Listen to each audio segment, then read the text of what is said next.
Introducing the epic new Swift. Time to go swifting.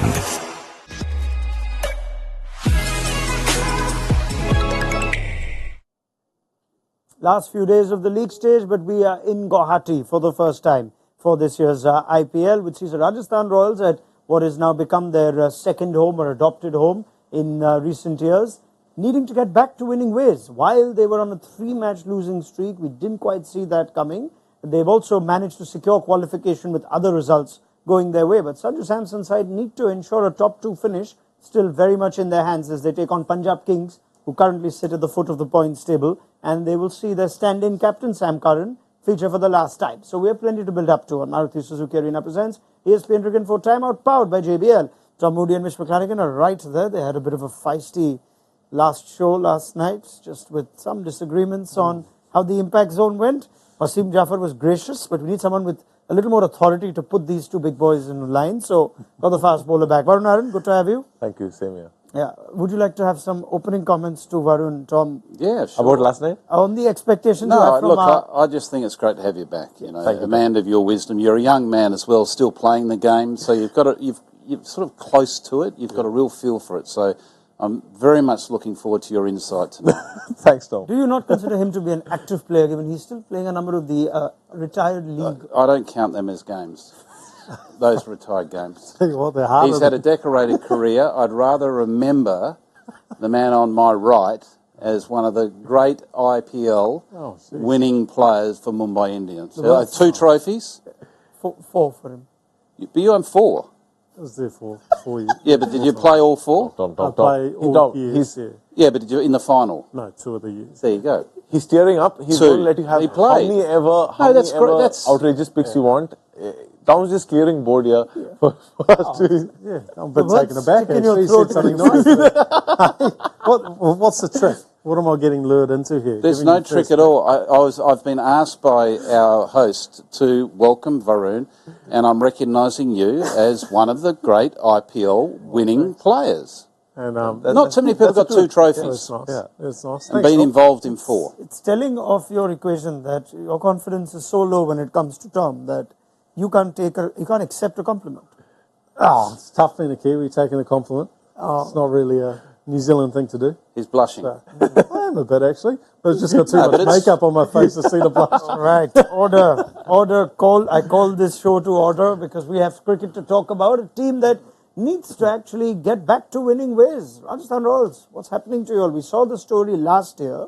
It had more dire consequences because they failed to make the playoffs. That is not the case anymore. So they have a little Q against their name to the Rajasthan Royals, as do Kolkata Knight Riders. And not only are Kolkata secure at the top, they're ensuring a place in qualifier number 1 or 2. The only team that can displace that is the Rajasthan Royals. So if Punjab pull up what could be called an upset today, then Kolkata would be guaranteed of top spot.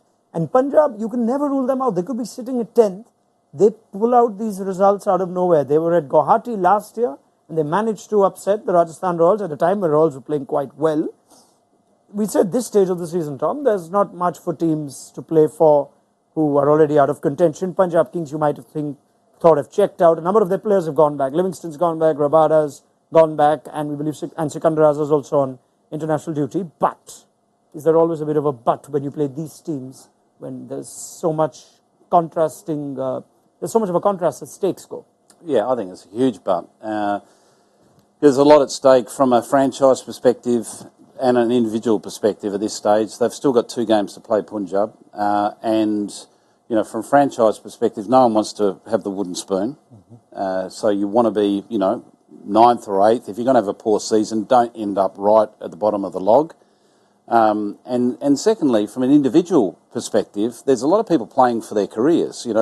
With the IPL and any franchise tournament, but particularly the IPL, if you can string a couple of good games together, it only helps your currency as a player. Whether you're a domestic player or an overseas player, if you can have a good day out with bat or ball or both, if you're an all-rounder, you are remembered as someone that's, he's in our thoughts when it comes to auction next year, or possibly retention. Yeah. So there's a lot to play for, and the usual cliche pride and all that. Well, we all go out there and play every competitive game with huge pride in our performances. Yeah. Do we sense that there is a lot of recency bias when it comes to the last few games of the season? The way you finish, how franchise then think for retentions or the next cycle or the auction?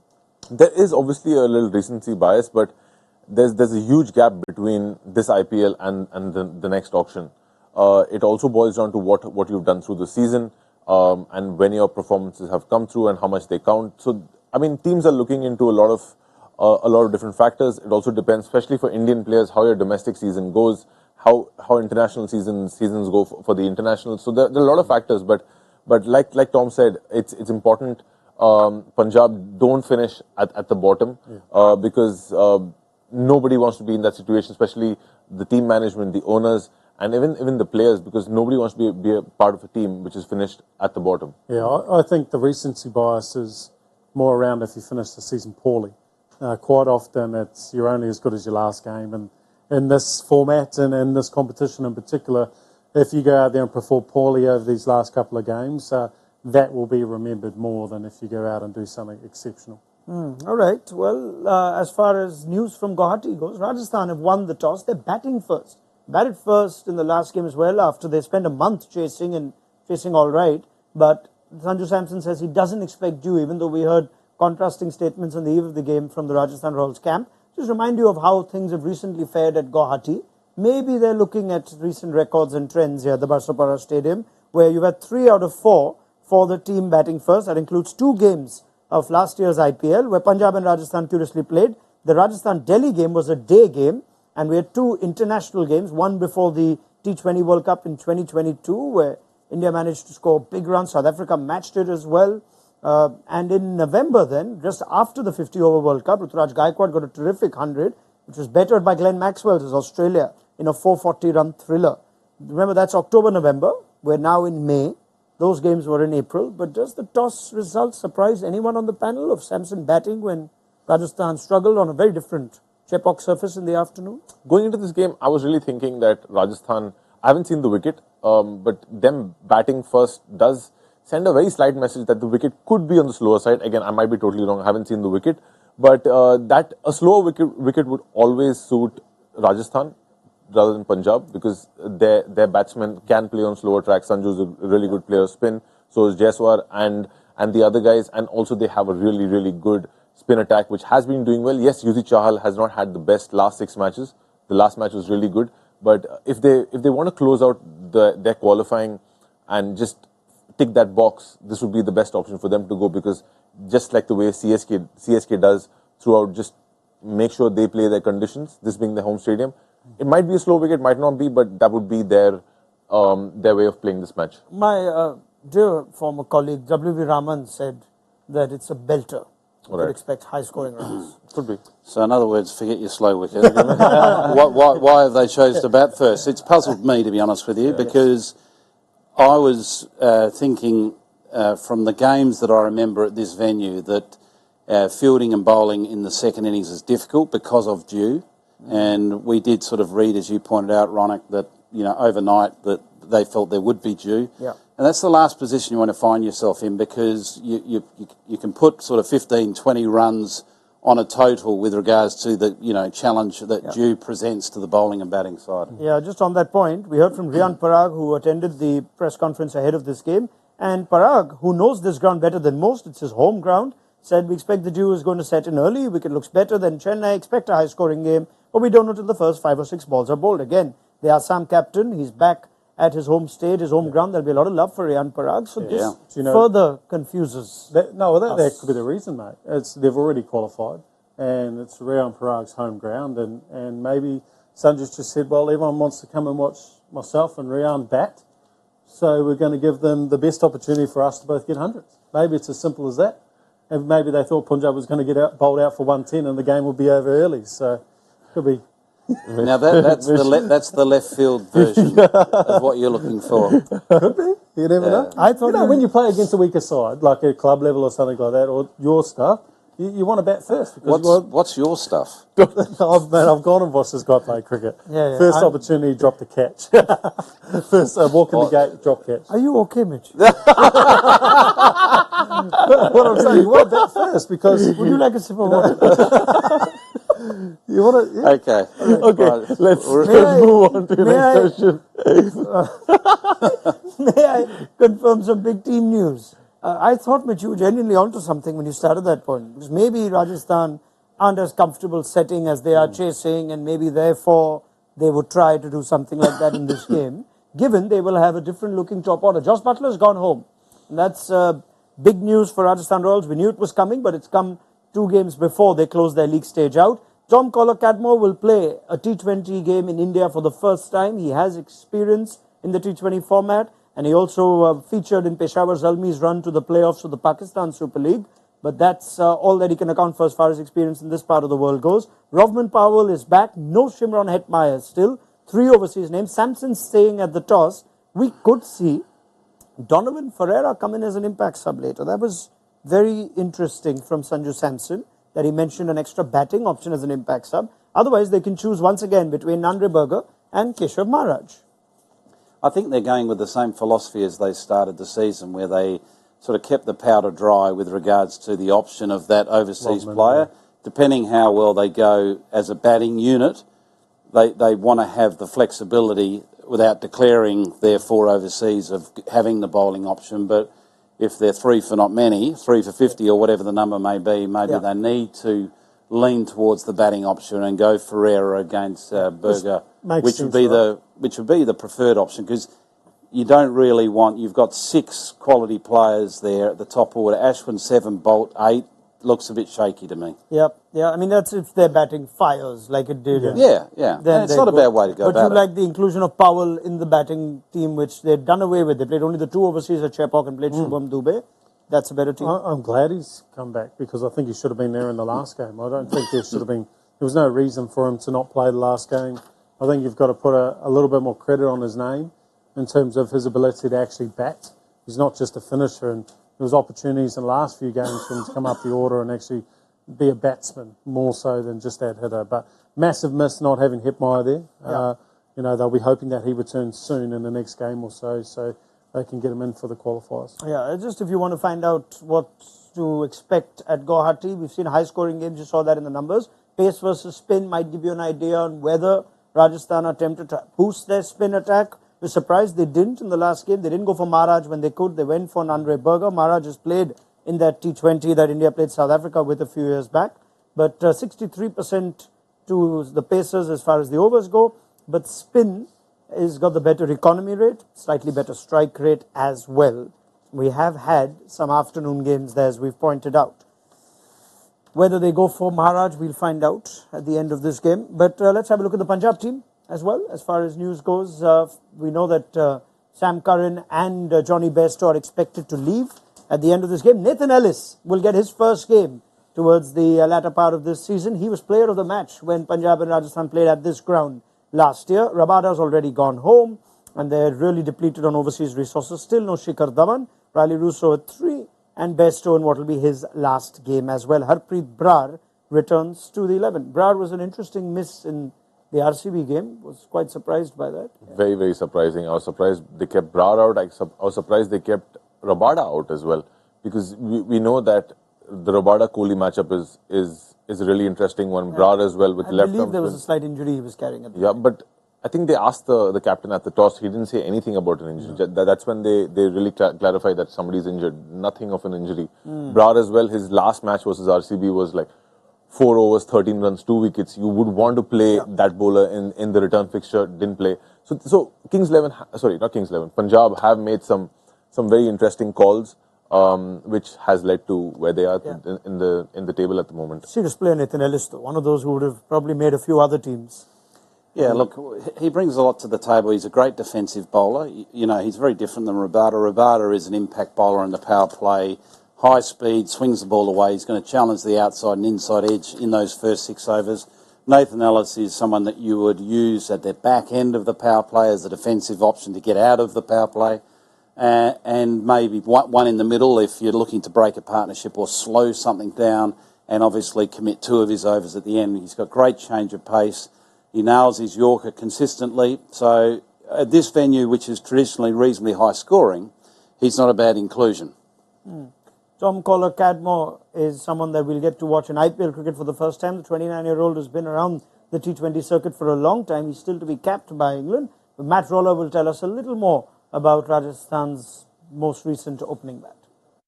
Quick primer on Tom Kohler-Cadmore, aka TKC, whose name might be familiar to some of our viewers in India because he's never played a game in the IPL and is uncapped at international level as well. So I thought I'd fill you in on his background a little bit. Kohler-Cadmore is 29 now and has made a bit of a splash in franchise cricket over the past few years. He started to get more opportunities in leagues around the world, mainly since the COVID pandemic. He's the second highest scorer in the short history of the Abu Dhabi T10 League and has earned himself the nickname Mr. T10 among some players, but has also featured in the Pakistan Super League, the Lanka Premier League, recently captained Sharjah Warriors in the ILT20, so he's got plenty of experience playing around the world. Here in the UK, he started his pro career with Worcestershire, moved up to Yorkshire, and most recently has been at Somerset. He won the T20 Blast in his first season with them last year. And he's also been a popular player among coaches in the 100. He was the first English player signed at the draft for that earlier this year by Mike Hussey, who's at Welsh Fire, and is on a nice little £125,000 salary as a result of that. He was a base price signing by Rajasthan at the IPL auction at the end of last year, just 40 lakh, and is obviously cover for Joss Buttler, who has now returned to the UK ahead of the England-Pakistan series leading into the T20 World Cup. Relatively similar player to Buttler as an aggressive top-order batter who can also keep wicket, although probably more suited to batting at number 3 or 4 based on the last couple of years, whereas Buttler obviously now very much an opener in T20 cricket. Something else you might notice about Kohler-Cadmore is that he often wears something called a Q collar, which has become popular in the last few years among American football players in the NFL. He wears it around his neck, and the idea is that it constricts blood flow very slightly, which in turn reduces the risk of serious symptoms of concussion. He's had a few layoffs of concussion through his career and has been wearing that collar for a year or so now. I think, and you guys in the studio can correct me if I'm wrong, but I think it'll be the first time we see one of those worn in the IPL. A quick primer on... Yes, the Q collar is certainly going to be a first in the IPL. I think even Matt Roller's collar was the first that at least I've seen from Matt Roller in all these years. Lots of nice facts on him. One of the curious facts that came up, though, is a lot of his T20 batting has been at 3 or even in the middle order, in the PSL in particular. And he opens over here. Anyone on whether he's a like for Joss Buttler? I think it's a good choice because if you see his numbers, he scored 100 while opening. He scored 15 50s opening the batting. Yep. So if you had to get somebody in with experience and who scored runs at that position, it would be him compared to anybody else in the team. He's been selected in the auction for this very Just day. for this. So his day has come, and it's a great opportunity for him to step up in some pretty big shoes. Yeah, look, he's a destructive batsman. I kind of hope he goes out and plays the way he plays in T10 because he's one of the best T10 players going around at the moment. He's explosive, strikes well over 200. He's exceptional. So he's definitely goes more towards mid-wicket, goes long on mid-wicket, very leg side dominant players. So expect them to really kind of hopefully come out with some real intent for Rajasthan today. So 2024, it's not quite been the highest impact here for Tom Kohler-Cadmore, but all he needs is a game to get going. Let's see how he starts with Rajasthan also choosing to bat first. One conversation, though, that we continue to try and understand is how the Royals have found themselves slipping yet again towards the end of the season. We're trying to find answers for it. It's not as bad as we've mentioned. They're still going to find themselves in the playoffs, but their bowling, which was just blowing teams away at the start of the tournament, has somehow just gone cold a little bit. An average has gone up from 27 to 35. Their league rank until the 15th of April, around the halfway point, was 4, and now that's gone to 9. Trent Bolt is struggling. The economy is on a high as well. Any fingers on any reasons as to why the RR bowling lineup does not seem as potent as it was when we started? Well, I think Berger's not there. He came back in the last game, but he had a significant impact. He brought some real pace to that attack. And yes, Trent Boult hasn't been as good as you would have liked over the last couple of games. Not terrible. He's still only in the early 8s with his economy rates, and I think he's managed to only take 3 wickets in the last few games. So, I think the key is how he's not striking in the power play. Yeah. Boult almost always gave them the early breakthrough. Also, Okay. Also, I think Yuzi Chahal is a big one because we generally don't see him go above 50s, above 60s.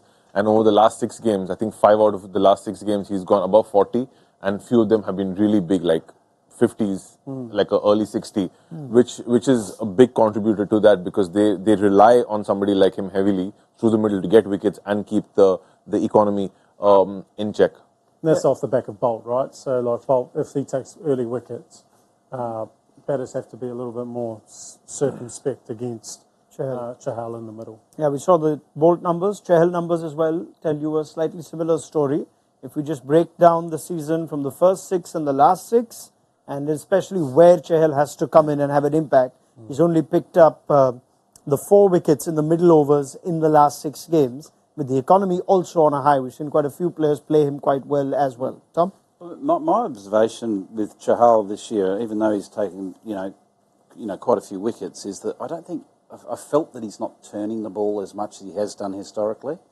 But then once I had that thought, I thought, well, across the whole IPL, who is turning the ball like we've seen in the past? So I think that's one of the reasons, possibly, but still not big. It's one of the reasons we're getting so many high scores and record amount of sixes and boundaries and all those types of things.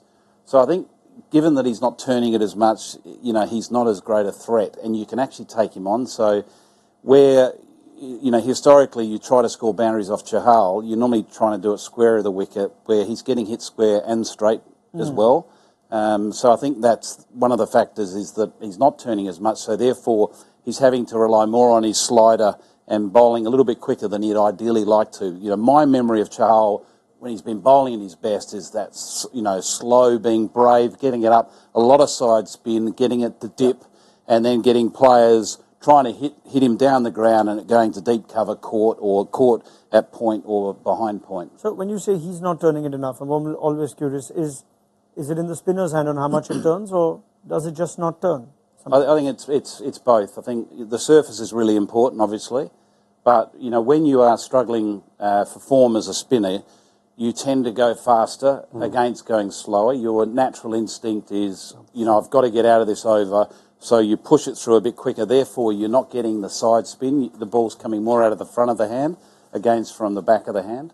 So it's a tough challenge because you need to be brave to get those wickets. All right. Well, let's now take the point that Mitch McClenaghan made a little while back that had us all a bit stunned, and let's actually put some meat behind it. Riyan Parag is playing at home, and that could very well be the primary reason to bat first. Riyan Parag loves Assam. Assam loves him as well. This season has been very good for him. He also had a score in the last game when most of the other batting struggled on a difficult surface at the Chepauk, but he's among the top 6 batters as far as ESPN Cricinfo's smart stats go, as far as impact and rating is up there. So Parag at 6, Samson's dropped to 7th. This has been a wonderful season for him. We've established that, but it continues to go on. He likes the stage. He likes to put on a show. It's all coming together for Parag to have 2 strong games at Assam or at Guwahati before they enter the playoffs. It's incredible. He could surpass his 44 games in just one season. He's had a great season. He's worked really hard. He was broken in slightly into the team over the years, wasn't given that many chances. He didn't really capitalize on his chances as well. But after this, the kind of prolific domestic season he has, he's made sure he's come in with the same mindset into the IPL, and he's performed at a very, very high level. Most importantly, seeing the team home and performing in the right situations. He's not just come in easy situations. He's done it at tough conditions as well. I think the big plus for him, like any player, is that he's got role clarity now, where, as a young player, they were trying to fit him in and, as you say, sort of blood him in the system as a long-term player. But it's very hard to know how to do that, when you're sort of batting in different positions. He's been number 4, and he's been number 4 from the start to the finish. So he knows exactly what his role. He gets more time at the crease to be able to get set, and we know he's got the big game as well. So I think that's been a big influence in his success this year. You said all you had to on Parag, or is there anything? Oh, no, I was just thinking, does Parag have younger brothers and sisters? What? Maybe he's batting first so they can go home, have some sleep before school tomorrow. Mitch, you've mapped out Guwahati. The Guwahati mentality. What, as far as individual pride goes, my goodness, he's on fire today. Yeah. I'd give him the purple cap if I could, Mitchell McClenaghan, but Harshal Patel doesn't mind it as well. As far as this season goes, he's on 20 wickets, and as we look at the rest of the Punjab Pacers too, Harshal's, you could say, is a tick. Varun, Aaron, big money signing coming their way, level with Jasprit Bumrah for the moment, both of whom will not make the playoffs. So there is an individual honour up for grabs for Harshal. For sure. He's flipped his season around. His first 5-6 games weren't good at all. He's changed his approach to his bowling. If you realize, he's bowled a lot more length balls, because I think people were just waiting on that slow ball of his. And once he started bowling more length balls, more Yorkers, his slow ball, he's been actually giving it a lot of rip, and it has been dipping. So he's just in form. All right, excellent.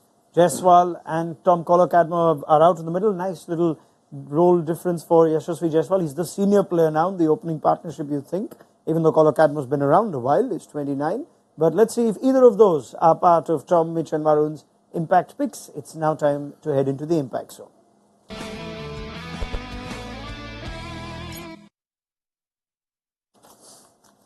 Right, reminder, last few games, so boys, buck up, give it your best. 3 players for each game for our panel, 1 bowler, 1 batter, 1 wild card, and impact points as per ESPN Cricket for Smart Stats, which is a much better way to judge the impact of a player in this format. Expert with the highest points tally gets 3 in their season tally. Varun Aaron was actually enjoying top spot as a result of mistakes made by the rest of the league, like franchises tend to in the past.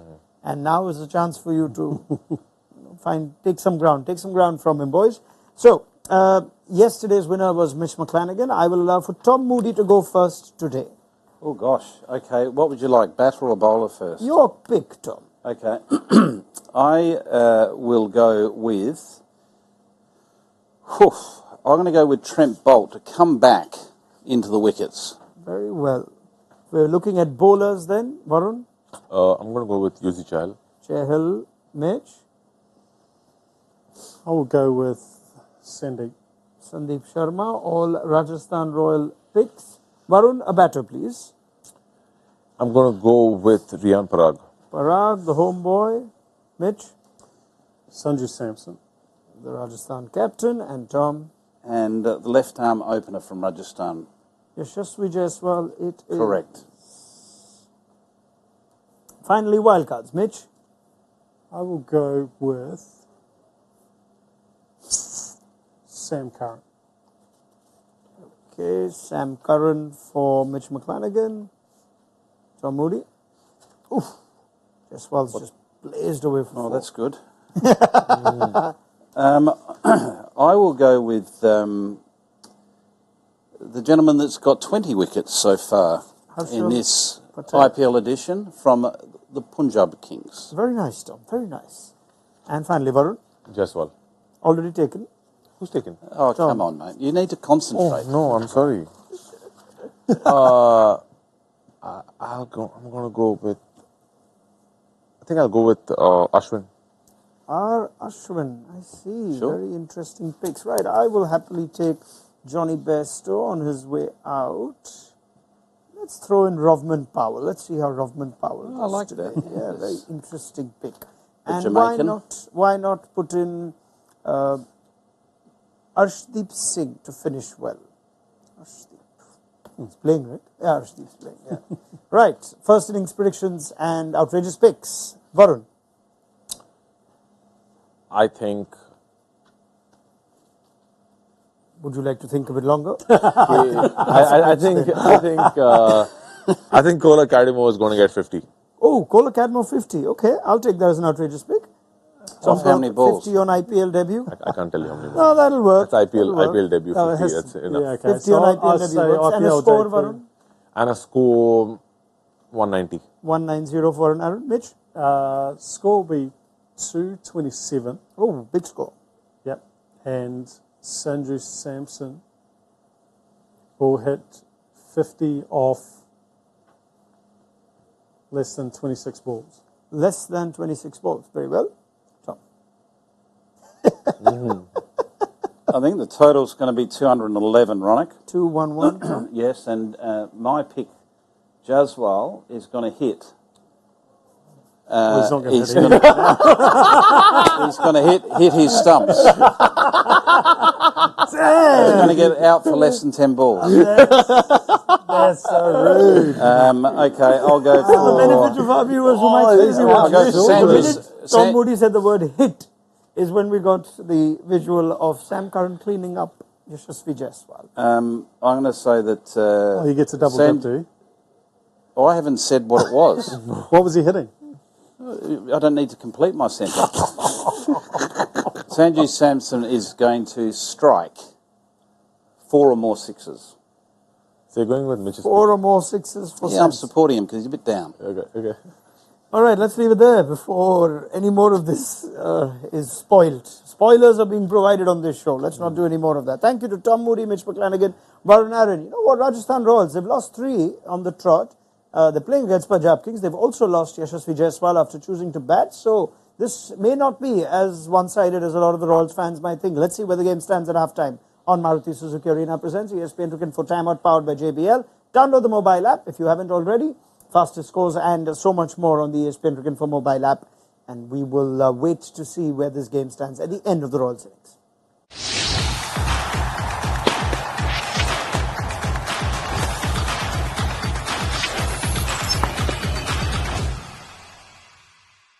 Introducing the Epic New Swift. Time to go swifting.